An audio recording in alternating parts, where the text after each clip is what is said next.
దయచేసి కూర్చోండి.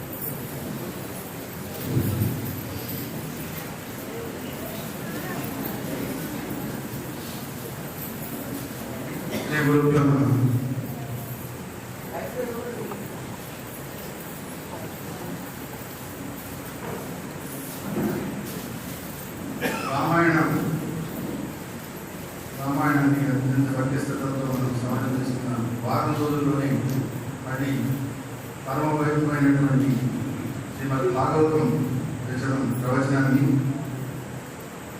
శ్రీ చాగంటి కోటేశ్వరరావు గారు అనేటువంటి అదృష్టాన్ని మనకు కలిగించినటువంటి జగద్గురు శ్రీ కార్తీక మహాస్వామి వారికి చరణాలను నమస్కారం.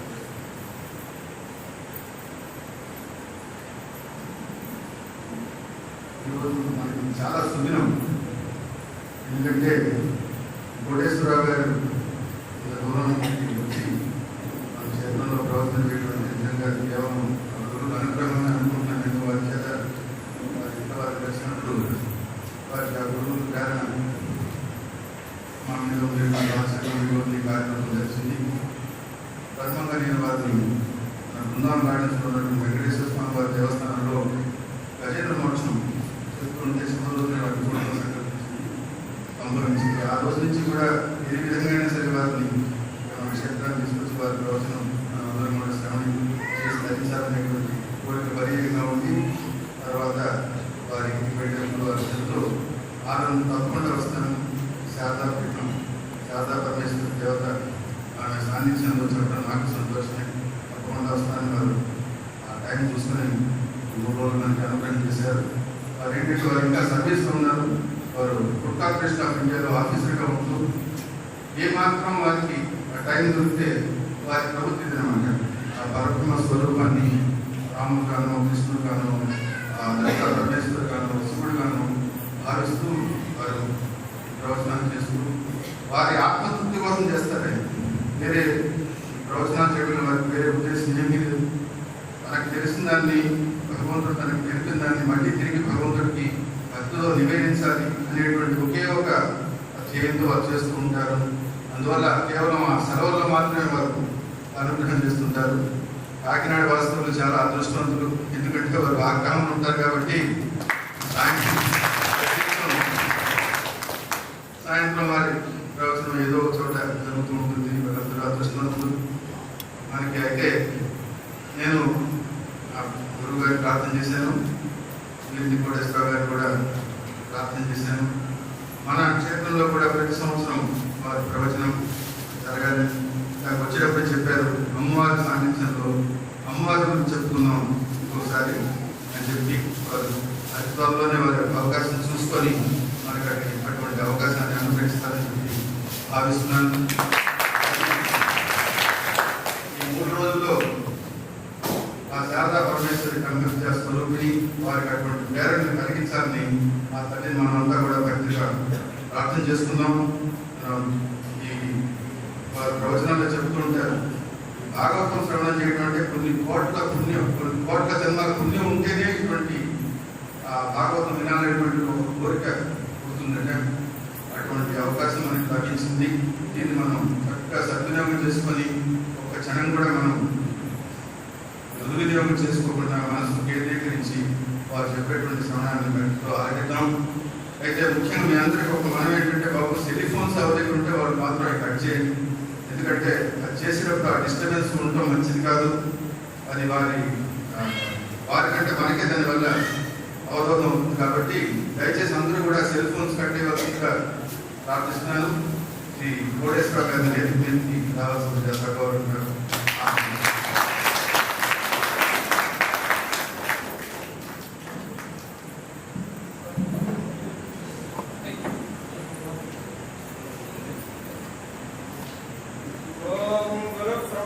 गुरुर्विष्णु गुरुर्देवो महेश्वरः गुरुः साक्षात् परब्रह्म नमस्मै श्री गुरवे नमः।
योतां पुष्पं वेद पुष्पकां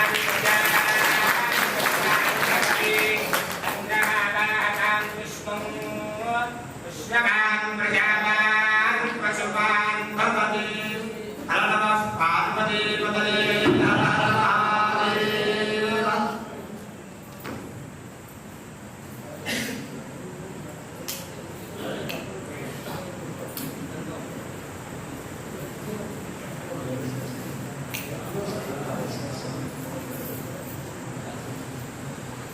शुक्लांबरधरं विष्णुं शशिवर्णं चतुर्भुजं प्रसन्नवदनं ध्यायेत् सर्वविघ्नोपशान्तये गुरुर्ब्रह्मा गुरुर्विष्णुः गुरुर्देवो महेश्वरः गुरुसाक्षात् परब्रह्म तस्मै श्रीगुरवे नमः सदाशिवसमारम्भां शङ्कराचार्यमध्यमाम् अस्मदाचार्यमध्यवतां वन्दे परम्पराम्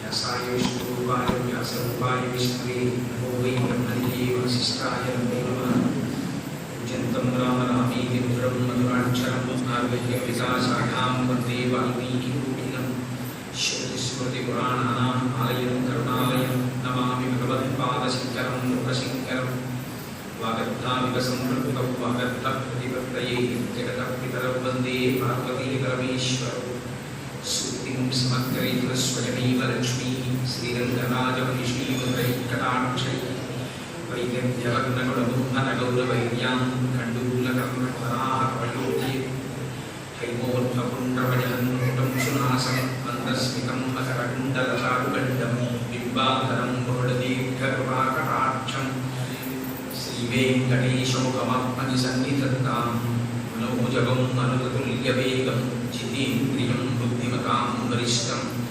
वातात्मजं वरदयूतमुख्यं श्रीरामदूतं शिरसा नमामि आपदामपहर्तारं दातारं सर्वसम्पदां लोकाभिरामं श्रीरामं भूयो भूयो नमाम्यहम् सिन्दूरारुणविग्रहां प्रणयनां माणिक्यमौलिस्फुरत्तारानायकशेखरां स्मितमुखीं अमीनवक्षोरुहां पाणिभ्यां मणिपूर्णरत्नशतं रक्तोत्पलं बिभ्रतीं सौम्यां रत्नघटस्थरक्तचरणां ध्यायेत् परिणितम्बिकाम्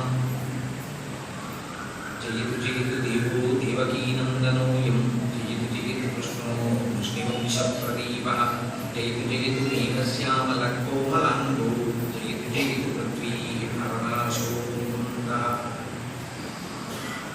नारायणं नमस्कृत्य वरं चैव नरोत्तमं देवीं सरस्वतीं व्यासं ततो जयमुदीरयेत् हरिः ओम् परमेश्वरस्वरूपाय सर्वे नमस्कार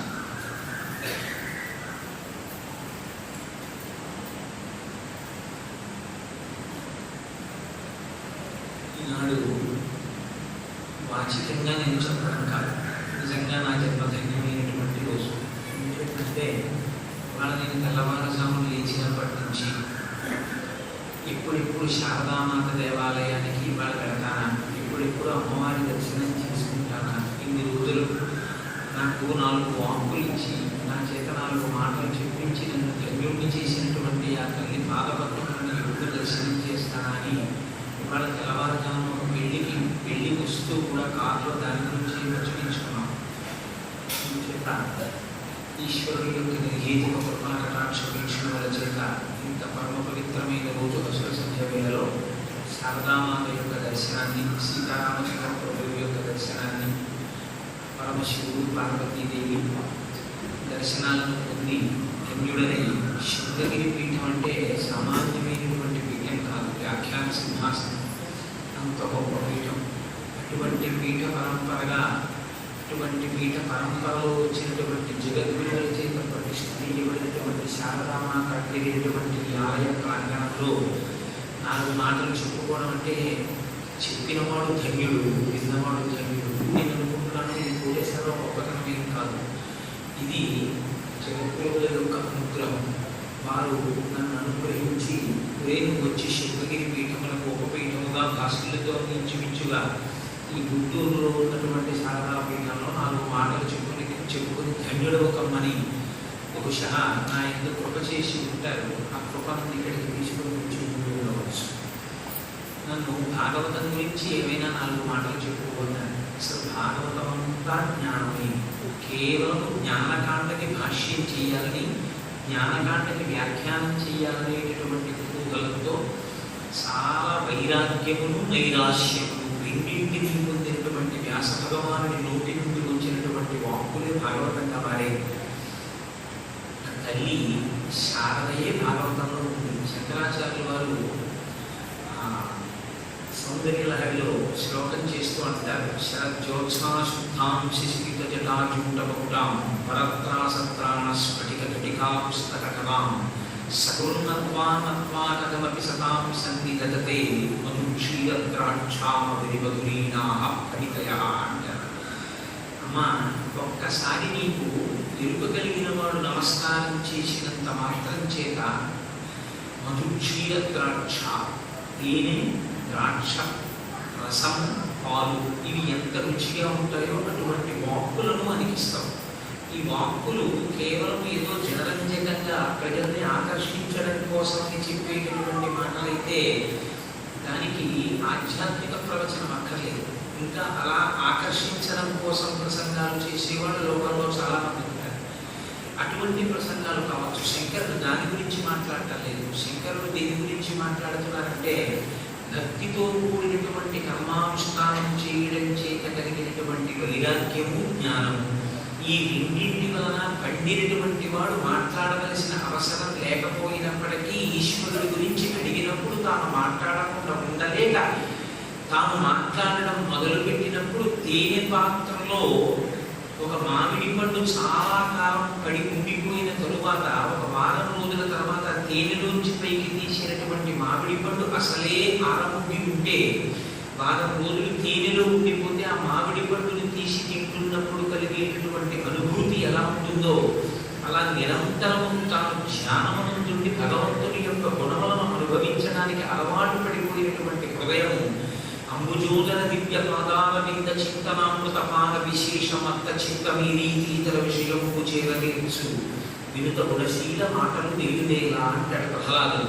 అలా అంబుజోదర దివ్య పాదాల మీద చింతనామృత పాద విశేషమత్త చింతమైనటువంటిది మాట్లాడవలసిన అవసరం లేనిది నిరంతరము ఈశ్వరుడి పాదముల నుండి స్రవించేటటువంటి మకరంద పానము చేత మద్దెక్కినటువంటి హృదయము అడిగినటువంటి భక్తుల యొక్క మాట కాదనలేక మాట్లాడిన నాడు ఆ మాటలలో ఎంత భక్తి జ్ఞాన వైరాగ్యములు కలగలిసి ఉంటాయో అవి ఎన్ని కోట్ల మందిని ఉద్ధరించగలవో అటువంటి వాక్కులను ఇవ్వగలిగినటువంటి తల్లి శారద. శారద సారద జీవితమునందు సారభూయిష్టమైనటువంటి విషయమును ఇవ్వగలిగినటువంటి తల్లి శారద. మనకి జీవితంలో సారము కలిగినటువంటిది, జీవితమునందు మనం అనుభవించవలసినటువంటిది ఒకటి. విషయ సుఖములను అనుభవించడము కాదు, విషయ సుఖములను దేని కొరకు అనుభవించాలి. అందుకే వివాహము అని చేస్తారు. మనకి వివాహం చేసుకుంటే ఏమవుతారు? గృహస్థాశ్రమంలో ప్రవేశిస్తారు. వివాహమునకు 2 అర్థాలు ఉంటాయి. వివాహము అంటే వివాహము, విశేషమైన దాన్ని పొందుతారు. ఏది విశేషమైనది? బ్రహ్మము. బ్రహ్మమును పొందడానికి కావలసినటువంటి సత్కర్మానుష్ఠానము చేయుట కొరకు తన పక్కన ధర్మపత్నిగా ఒక ఆమెని స్వీకరించి పితృరుణము నుండి విముక్తుడై ధర్మబద్ధమైన అర్థకామముల చేత మోక్షమును పొందడానికి అడుగులు వెయ్యడం కోసం ప్రవేశించేటటువంటి ఆశ్రమమునకు గృహస్థాశ్రమమని పేరు. తీరా ప్రవేశించిన తరువాత అసలు ఆ గృహస్థాశ్రమం యొక్క గొప్పతనం ఏమిటో మైమరిచిపోయి కేవలం సంసారమునందు మగ్నుడైపోయినటువంటి వాడు చాలా బరువెత్తుకుని ఆ బరువు చేత తాను కుంగిపోతున్నా అని తెలుసుకోకుండా బరువు చాలా బాగుందని కుంగిపోయిన వాడిటువంటి వాడు అటువంటి వివాహ. చాలా బరువు తల మీదకి ఎత్తుకుని చాలా బాగుందని సంతోషపడిపోయేవాడు. అందుచేత వివాహము చేసుకుని గృహస్థాశ్రమమునందున్నవాడు 2గా చీలిపోతాడు. ఒకడు సంసారమునందు మగ్నుడు ఉంటాడు, పశువు అయి ఉంటాడు. వేరొకడు ఆ పశువుగా తానున్నటువంటి ఆశము ఎవరి చేత విప్పబడుతుందో వారి పాదములను పట్టుకుంటాడు. ఇది మనకి చెప్పడానికే పశుమాంసజ్ఞ ప్రహితపయా పాలయ విభో అంటారు శంకరాచార్యులు గారు శివానందలహరిలో. ఈశ్వర, నేను పశువుని, నువ్వు పశుపతివి. సావధానం ఇద్దరికీ సంబంధం. నీవు పశుపతివి కనుక నా పాశములను విప్పేసి నన్ను నీవాడిగా చేసుకో అంటారు. ఒకసారి ఆ పాశము విడిపోతే జీవబ్రహ్మైక్య సిద్ధి. నిరంతర శివలింగమును దర్శనము చేయడానికి అలవాటు పడిపోయి ఎదురుగుండా కూర్చునేటటువంటి పశువు అయినటువంటి వృషభము నిరంతర శివదర్శనము చేత పొందిన ఆనందము చేత నంది. అప్పుడు జీవబ్రహ్మైక్య సిద్ధి. అందుకని నందికి శివలింగానికి మధ్యలోకి వెళ్ళడానికి వీలు లేదు. నీవు కూడా శివాలయమును దర్శనము చేసినప్పుడు వృషస్య వృషణం స్పృష్ట్వా శృంగమధ్యే శివాలయం దృష్ట్వా క్షణందరో యాతి కైలాసే శివసన్నిధిం అంటుంది శైవాగమం. అలా దర్శనం చేసి అటువంటి భావానుసంధానం చేసుకోవడం చేత పునరావృత్తి రహిత శాశ్వత శివ సాయుధ్య స్థితి కొరకు నీవు ప్రయత్నము చేసి అడుగులు వేయవలసి ఉంటుంది. ఇటువంటి జ్ఞానము ఏ భక్తితో కూడినటువంటి కర్మానుష్ఠానము చేత కలిగినటువంటి వైరాగ్య కారణముగా జ్ఞానము కలుగుతుందో ఆ జ్ఞానమును జీవితంలో ఇవ్వడానికి అడుగులను మార్చి అడుగులు వేయించగలిగినటువంటి స్థితి ఏ తల్లి చేతిలో ఉందో ఆ తల్లి జ్ఞానమునకు ఆలవాలం. ఈశ్వరుడు జ్ఞానమునకు ఆలవాలము శంకరుడు. అందుకే ఆ శంకరుడికి చెల్లెలు సరస్వతి, శివుడు తెలుగు, సరస్వతి తెలుగు. ఇద్దరూ చంద్రరేఖని ధరిస్తారు. అందుకే శరజ్యోత్స్నా శుద్ధాం శశియుత జటాజూటమౌటాం. అటువంటి తల్లి అనుగ్రహం కలిగిన నాడు జీవితంలో సారము పొందుతాం. అటువంటి సారమును ఏ తల్లి ఇస్తుందో ఆ తల్లి ఇక్కడ శారదగా ఉన్నది. ఆ శారద అనుగ్రహము చేతనే పోతన గారు భాగవతాన్ని అంగీకరించారు. పోతన గారు అందుకే మీరు చూడండి, భాగవతం చెప్పేటటువంటి వాడు, భాగవతం చెప్పడం అంటే నా ఉద్దేశంలో భాగవతాన్ని అంగీకరించిన వాడు, భాగవతాన్ని లోకములకు మొట్టమొదట ప్రచారం చేసిన వాడు. మీరు ఒక్కసారి గమనించండి, ఇద్దరి ఎందుకు ఒకే లక్షణం ఉంటుంది. శుకుడు జన్మత వైరాగ్య సంపత్తి కలిగినటువంటి వాడు. ఆయన్ని సంసారమునందు ప్రవేశించు అని తండ్రి చెప్పినా నాకు సంసారం అక్కర్లేదయా, ఎందుకు వచ్చిన బంధం ఇది. అందరూ దుఃఖ విజ్ఞం సుఖం ప్రాజ్ఞ, దుఃఖాన్ని పొందుతూ ఇది సుఖము సుఖము అనుకుంటూ ఉంటారు. నాకు అక్కర్లేదు ఆ సంసారం, నేను వైరాగ్యముతో ధరిస్తాను, నేను ఈశ్వరుడి పాదములు పట్టుకుంటానని మహానుభావుడు నేను సంసారంలో ప్రవేశించాలని విడిపోవడానికి సిద్ధపడినటువంటి వాడు శుభబ్రహ్మ. అంతటి జ్ఞానము కలిగినటువంటి వాడు మాత్రమే భాగవతాన్ని లోకానికి ఉపదేశం చేశారు. మళ్ళీ అంత భక్తి జ్ఞాన వైరాగ్యములు కలిగినటువంటి పోతన గారు సహజ పండితుడు. పండితుడు అనగా పండాహ అంటే జ్ఞానం. ఆయన పుట్టుక చేత ఈశ్వరానుగ్రహంగా గత జన్మలలో చేసుకున్నటువంటి పుణ్యము పరిపాకమై అటువంటి భక్తి జ్ఞాన వైరాగ్యములను పొందారు. నాకు కొత్తగా అంటే నేను వాల్మీకిని ఎంత అభిమానిస్తానో, వ్యాసుడి పట్ల ఎంత భక్తి కలిగి ఉంటానో, నాకు పోతన గారంటే అంత భక్తి. నేను నాకు తెలిసి ప్రయత్నపూర్వకంగా ఎన్నడూ ఏ సభలో పోతన రచించాడన్న మాట నేను మారలేదు. పోతన అనగానే గారు పెట్టకుండా నేను సంబోధించలేదు. ఎందుచేత అంటే నా దృష్టిలో పోతన గారు ఒక ఋషి. ఒక శంకర భగవత్పాదులు శృంగగిరి పీఠాధిపతులు ఏ స్థాయిని పొందారో నా దృష్టిలో పోతన గారు కూడా అంతే స్థాయి పొందినటువంటి వాడు. ఎందుచేత మీరు చూడండి, గృహస్థాశ్రమం నుండి అంత వైరాగ్యములు పొందిన మహానుభావుడు. ఎందుకు చెప్పుకుంటున్నావు భాగవతం?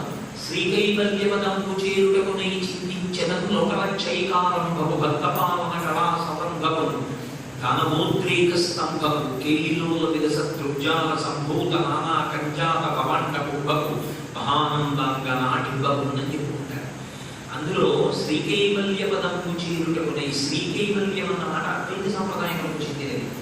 అంటే ఒక నది సముద్రమునకు కలిసిపోయిన తరువాత ఇంకా సముద్రమునకు నదికి ఏ విధంగా అభేదమైపోతుందో భక్తి ద్వైతమునందు ప్రారంభమై ఈశ్వరుడు వేరు నేను వేరు అని ప్రారంభమవుతుంది.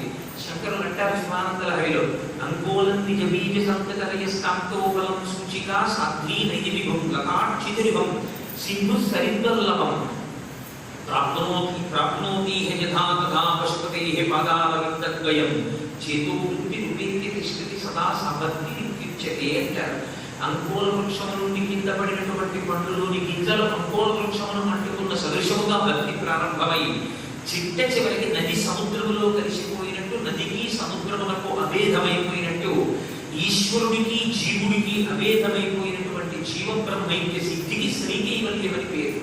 ఎందుకు నేను భాగవతాన్ని అంగీకరిస్తున్నాను? శ్రీకైవల్యపదము చేరుటకునై, ఆ శ్రీకైవల్యపదాన్ని చేరుకోవడమే శారదానుగ్రహం. కాబట్టి పోతన గారు ఏమడిగారు? శారదానుగ్రహాన్ని అడుగుతున్నారు.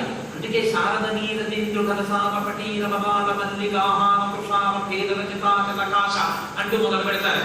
నాకు ఆ శారదానుగ్రహం కావాలి, దాని చేత నేను ఏం పొందాలి? నాకు సన్మానాలు అక్కర్లేదు, నాకు సత్కారాలు అక్కర్లేదు, నాకు బిరుదులు అక్కర్లేదు. ఎందుకు వచ్చినవన్నీ? ఒకవేళ నేను పుచ్చుకుంటే ఈ మనుజేశ్వరాధములకిచ్చి కులంబులు వాహనములు సొమ్ములు కొన్ని పుచ్చుకొని సొక్కి శరీరము వాసి కాలుచే సమ్మెట మాటలంబడక సమ్మతి శ్రీహరికిచ్చి చెప్పి ఈ బమ్మెల పొతరాజొకడు భగవతము జగద్దికంబు గన్నట్టు నేను ఈ మనుజేశ్వరాధములకిచ్చి ఆయన ఎంత ధైర్యంగా చెప్పుకున్నారో చూడండి. ఎక్కడ వైరాగ్యం ఉందో, ఎక్కడ ఈశ్వరుడి రక్షణ ఉన్నది అని నమ్ముకున్నారో అటువంటి మహానుభావుడి నోటి వెంట వచ్చిన మాట. నేను ఈ మనుజేశ్వరాధములకిచ్చి పురమ్ములు వాహనములను సొమ్ములు కొన్ని పుచ్చుకొని జర్జరీకృతమై ఈ శరీరం పడిపోయిన తరువాత నీ చేత ఈశ్వరుడు 4 వాక్కులు పలికిస్తే చెప్పుకున్నప్పుడు పలికిటిది భగవతమట పలికించు విభొండు రామభద్రుండట నీ పలికిన భవహరములట పలికిన వీరుండుగా తగలుగనేలా అని నువ్వు చెప్పి దాన్ని తీసుకెళ్లి అంకితమించి భోగభాగ్యాలను భవించినటువంటి దుర్మార్గుడా అని ఎవరు నన్ను పట్టుకుని శిక్ష వేస్తాడు. నాకెందుకు, నాకు అక్కర్లేదు. నేను పరిపూర్ణమైన హృదయంతో ఈ భాగవతాన్ని రామచంద్రమూర్తి పాదపద్మములకు అంకితమిస్తున్నాను. నాకు కావలసినది శ్రీకైవల్య పదం. అందుకు నన్ను ఎవరు అనుగ్రహించాలి? అమ్మవారే అనుగ్రహించాలి. ఎందుకని? శుద్ధ విద్యాంకులాకార ద్విజపంతి ప్రయోజ్వల. ఆ తల్లి యొక్క తల్లి యొక్క దంతపంతి శుద్ధ విద్యాంకులాకారమై ఉన్నది. ఆ తల్లి మాతృకావర్ణ రూపిణి. ఆ అమ్మ అనుగ్రహం లేకుండా ఎవరి నోటి వెంట ఒక మాట పలకదు. ఆవిడే చిట్ట చివర వైఖరి. ఒక నోటి మాట పలకాలన్నా, చేతితో ఒక విషయాన్ని రచన చెయ్యాలన్నా, యాదేవి సర్వభూతేషు శక్తి రూపేణ సంస్థిత నమస్తస్యై నమస్తస్యై నమస్తస్యై నమో నమః. అటువంటి తల్లి ఉన్నదే. నేను ఆ తల్లికి నమస్కరిస్తున్నాను. అమ్మల గన్నయమ్మ మూలమ్మల మూలముటమ్మ చాలా పెద్దమ్మ సురారులమ్మ కడుపారడి గుచ్చినయమ్మ తన్నులు నమ్మిన వెల్పుటమ్మల మనమ్ముల ఉండెడి అమ్మ దుర్గమాయమ్మ. కృపాబ్ధినిచ్చుట మహత్వ కవిత్వ పటుత్వ సంపదలు. ఎంత ప్రేమగా ఎంత వాత్సల్యంతో నేను ఆయన కొడుకులని మా అమ్మ దుర్గమ్మ అని చెప్పుకున్నారు. అందుకే తల్లి విజయవాడ ఇంద్రకీలాద్రి మీద సన్నిధానం చేసిన మా అమ్మ ఓడిపోతానా, నా మీద ఇంత భక్తితో చెప్పుకున్నావా? ఈ పద్యం ఎక్కడో లాగిపోవడానికి నేను ఇష్టపడను. అమ్మవారు ఏదైనా ఉత్సవం జరిగితే పైన ఉండేటటువంటి కమ్మిని ఆ లక్ష్మీ కమ్మి అని పిలుస్తారు ద్వారానికి. ఆ లక్ష్మీ కమ్మికి తోరణం కడతాం. పక్కన కానీ కింద కానీ కట్టాం. ఇంద్రకీలాద్రి మీద వేసినటువంటి మా అమ్మ కనకదుర్గమ్మ యొక్క రాజద్వారానికి వేలాడేటటువంటి నిత్య శోభాయమానమైన మంగళ తోరణం ఈ పద్యం. ఈ పద్యం ఆ పైన మంగళ తోరణంగా ప్రకాశిస్తూ ఉంటుంది. అమ్మల గన్నయమ్మ ముగురమ్మల మూలపుటమ్మ చాలా పెద్దమ్మ శ్రీమాత అని పిలిచారు పొత్తన గారు మొట్టమొదటే. శ్రీమాత అన్నదాన్ని సామాన్యమైన పద్యంగా మార్చారు పొత్తన గారి ప్రజ్ఞ. అమ్మల గన్నయమ్మ ముగురమ్మల మూలపుటమ్మ చాలా పెద్దమ్మ సురారులమ్మ గడుపారడి గుచ్చినయమ్మ తన్నులు నమ్మిన వెల్పుటమ్మల మనమ్ముల ఉండెడి అమ్మ దుర్గమాయమ్మ. ఏం చెయ్యాలి? కృపాబ్ధినిచ్చుట మహత్వ కవిత్వ పటుత్వ సంపదలు. అంటే ఆయనకి కావలసిన మహత్వ పటుత్వ కవిత్వ సంపదలు. వీటిని మీరు బీజాక్షరంలో మారిస్తే ఓం ఐం హ్రీం శ్రీం అమలకన్నయమ్మ మూలమ్మలములముటమ్మ శ్రీమాత్రే నమః.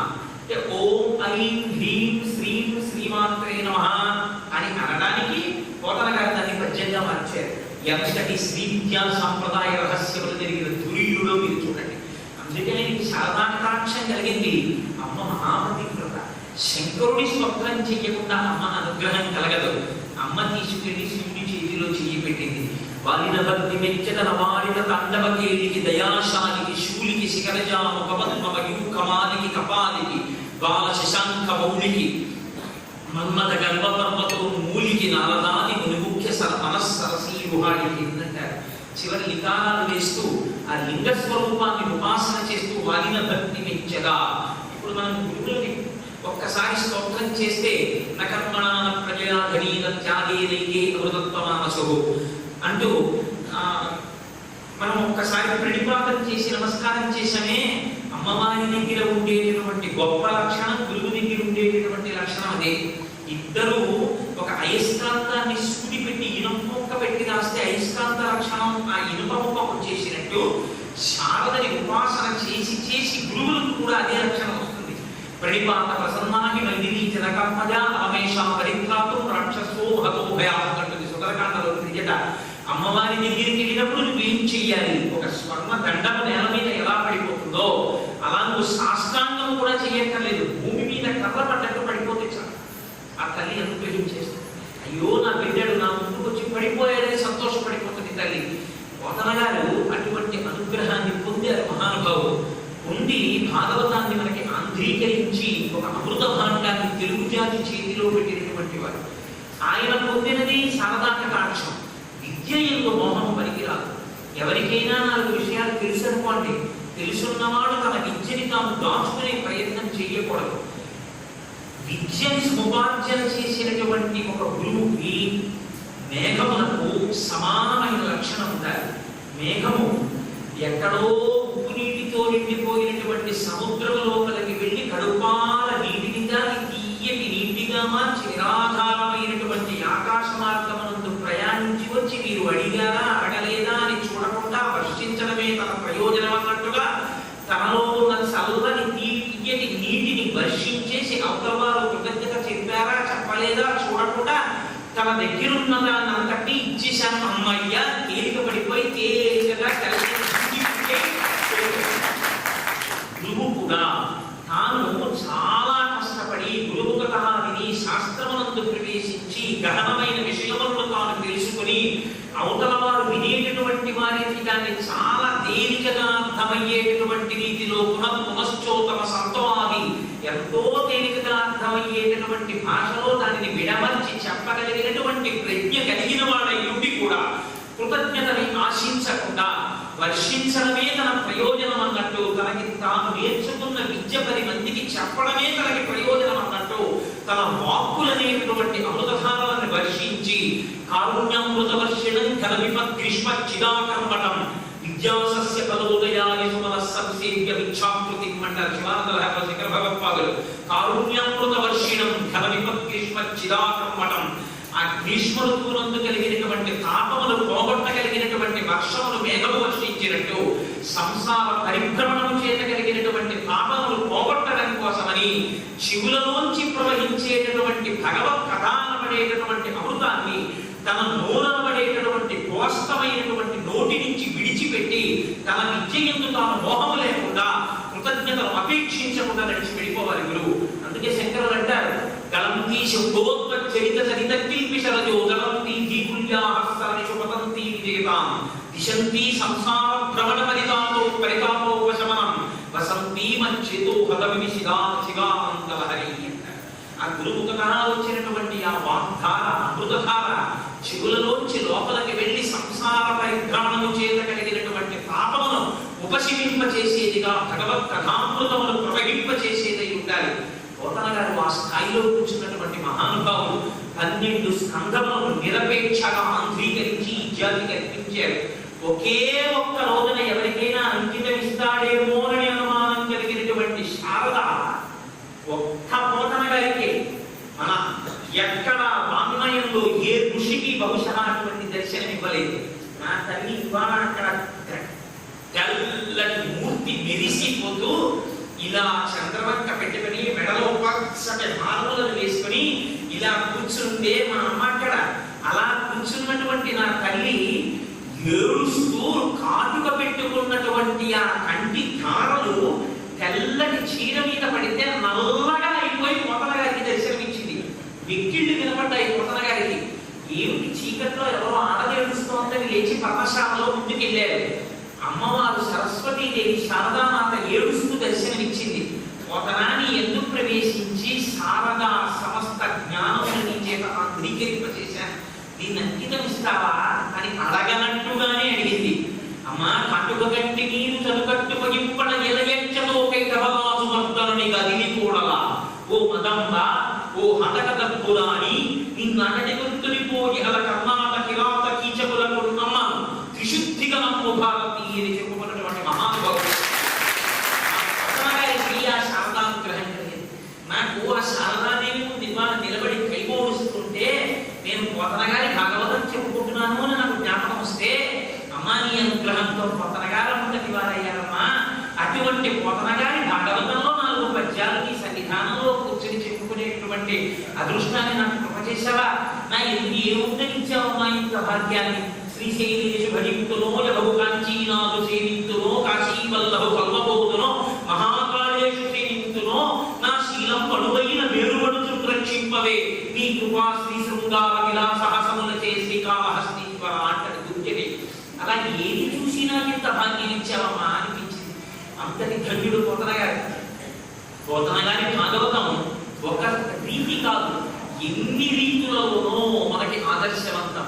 నేను చేసేది కేవలం 3 ప్రసంగాలు, 3 రోజుల ప్రసంగాలు. 3 రోజుల ప్రసంగంలో నేను భాగవతంలో ఉన్నటువంటి ఆంధ్రీకరింపబడినటువంటి 12 స్కందములను మీకు ఆవిష్కరిస్తానని కాదు, విహంగ వీక్షణంగా భాగవతం యొక్క అమృతధాన్ని మనం గ్రోలేటటువంటి ప్రయత్నం. బాగా చక్కగా తయారు చేయబడి గుమగుమలాడుతున్నటువంటి పాయస పాత్రలో ఉద్ధరిని పెట్టి ఎటువైపు నుంచి తీసి కొంచెం పాయసం చేతిలో వేసుకుని తాగినా రుచేగా. కాబట్టి నిగమకల్పనలోకెలితం ఫలం సంహితం పిబత భాగవతం రసమాలయం ముహురహోరసికా భవిభౌకా. అటువంటి వేదములనేటటువంటి వృక్షం యొక్క చిట్ట చివర ప్రాంతములైనటువంటి ఆ ఉపనిషత్తుల యొక్క సమస్త జ్ఞాన సారము కూడా పండుగా పండితే అదే రసోవై సహా కృష్ణ భగవానుడు ఫలమయ్యాడు.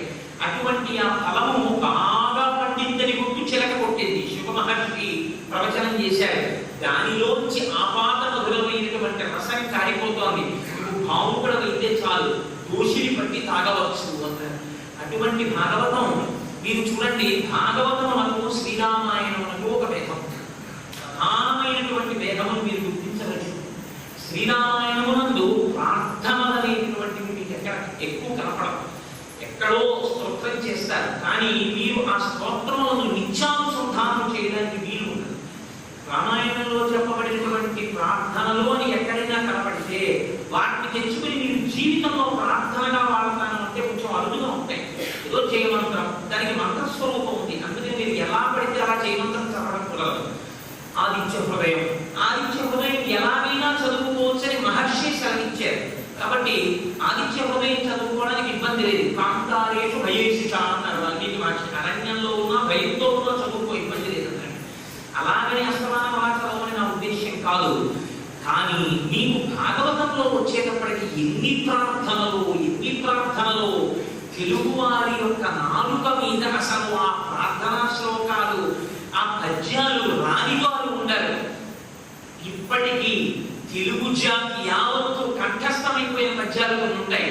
నమ్మికి నామనాంబుల సనాతనులైనమ్మా మహేశులం మిమ్మ పురాణ దంపతుల మీరు భజింతు కదమ్మ మీటి పెద్దమ్మ దయాంబురాశిని కదమ్మ హరిం పతిచేయుమమ్మ నిన్ను నమ్మిన వారికి అన్నటికి నాశము లేదు కదమ్మ ఈశ్వరి. రుక్మిణీదేవి చేత పార్వతీ పరమేశ్వరుడు యొక్క ఆలయంలో పోతనగారు చేయించినటువంటి పద్యం అజరామరమై అది తెలుగువారి నాలుకల మీద నర్తన చేస్తూనే ఉంటుంది.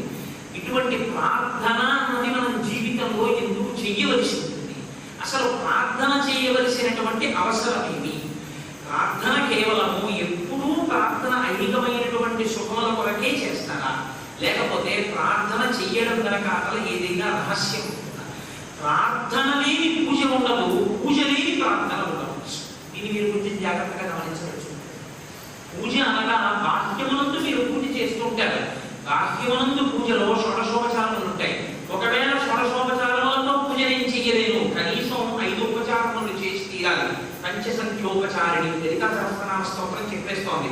5 ఉపచారములను చేసి తీరవలే.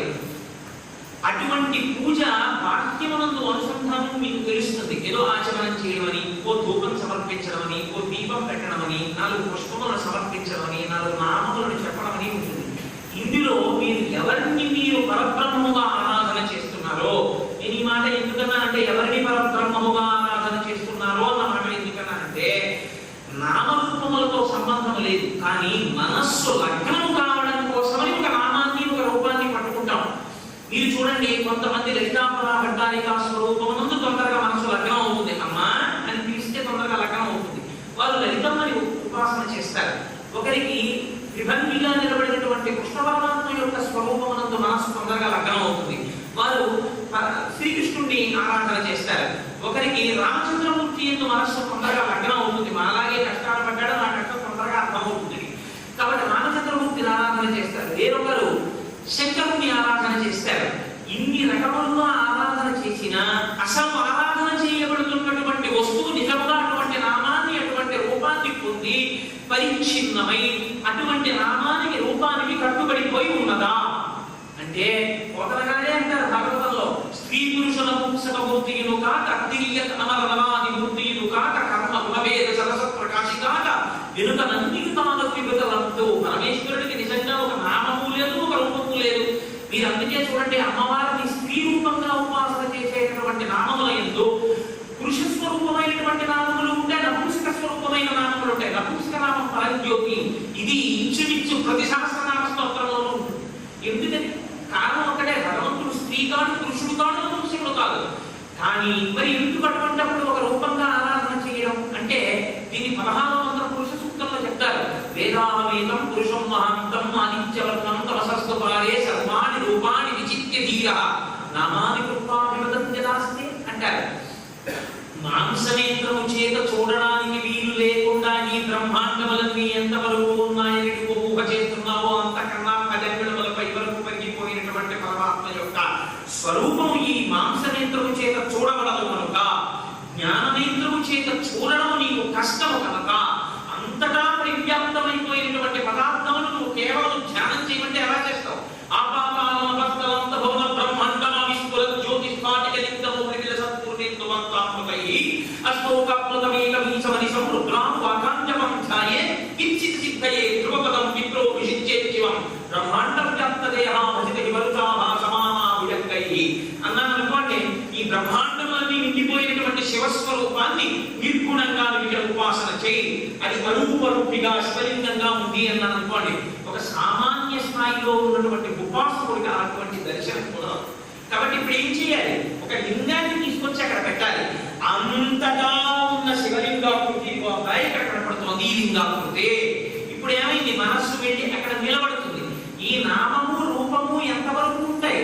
ఉపాసన ముందుకి వెళ్ళగా వెళ్ళగా వెళ్ళగా వెళ్ళగా ఇందాక నేను వారి హరిప్రసాద్ గారి గదిలో కూర్చున్నప్పుడు వారి శారదాపీఠాధిపతులు చెప్పినటువంటి కొన్ని సూక్తులతో కూడినటువంటి ఒక సముచ్చయాన్ని నాకు చూపిస్తే అందులో కనబడినటువంటి ఈ మాటలే.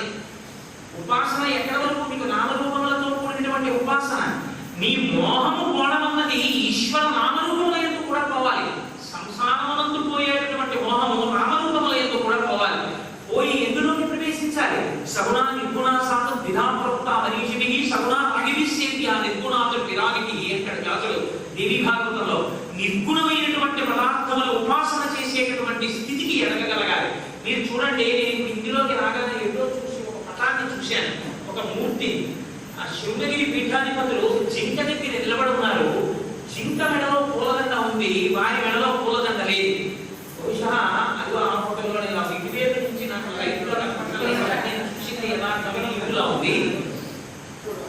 అంటే అదేమిటి? పీఠాధిపతులు గురువులు మీరేమో ఇప్పటి వరకు నిగమాగమ సారభయ, ఆ వ్యాఖ్యాన సింహాసనాధీశ, ఆ విద్యాధర రాజాధిరాజ, విద్యానగర సామ్రాజ్య అధిష్టాన చక్రవర్తి, వ్యాఖ్యాన సింహాసనాధీశ, జగద్గురోహో, ఇన్ని మాటలు చెప్పారు. ఆయన మెడలోనా పూలదండ, జింక మెడలోనా పూలదండ. జింక మెడలో పూలదండ వేస్తే సద్గురువు నిలబడి చూస్తున్నారా? ఏమిటి విచిత్రం? అంటే తారుమారైందా? కాదు. ఇది నమస్యస్యాయ చ వేద్యాయ చ శిఖత్యాయ చ ప్రవాహ్యాయ చ హరిత్యాయ చ లోప్యాయ చ ముఖ్యాయ చ వేద్యాయ చ విద్యుత్యాయ చ ప్రవాహ్యాయ చ కంటికి కనపడినటువంటి సమస్త పదార్థములలో దృశ్యతే శ్రూయతే వివాంత బహిష్ట సర్వం వ్యాప్య నారాయణ స్థిత. అంతటా నారాయణుడు కనపడుతున్నాడు. కదులుతున్నటువంటి జింక కన్నులలో శక్తి రూపమైన శారద కనపడుతోంది. కదులుతున్న జింక కాళ్ళలో అమ్మవారు కనపడుతోంది. ఆ జింక చర్మమునకున్న బంగారు చుక్కలలో అమ్మ ప్రకాశం కనపడుతోంది. ఇన్ని జింకలు కనపడితే జింక యందు అమ్మని చూసి తాను ఆరాధించేటటువంటి అమ్మ జింకలో దర్శనమిస్తే జింక మెడలో దండ వేసుకుంటాను. అది పశువు చతుష్పది అనుకున్నటువంటి వాడు జగద్గురు ఎందుకు అవుతాడు? అది జగద్గురువు యొక్క సమర్థతకి స్థాయికి నిదర్శనం. కనుక చూడండి, ఈ స్థాయికి ఎదగగలగాలి. అంతటా ఈశ్వర దర్శనమే. ఎక్కడ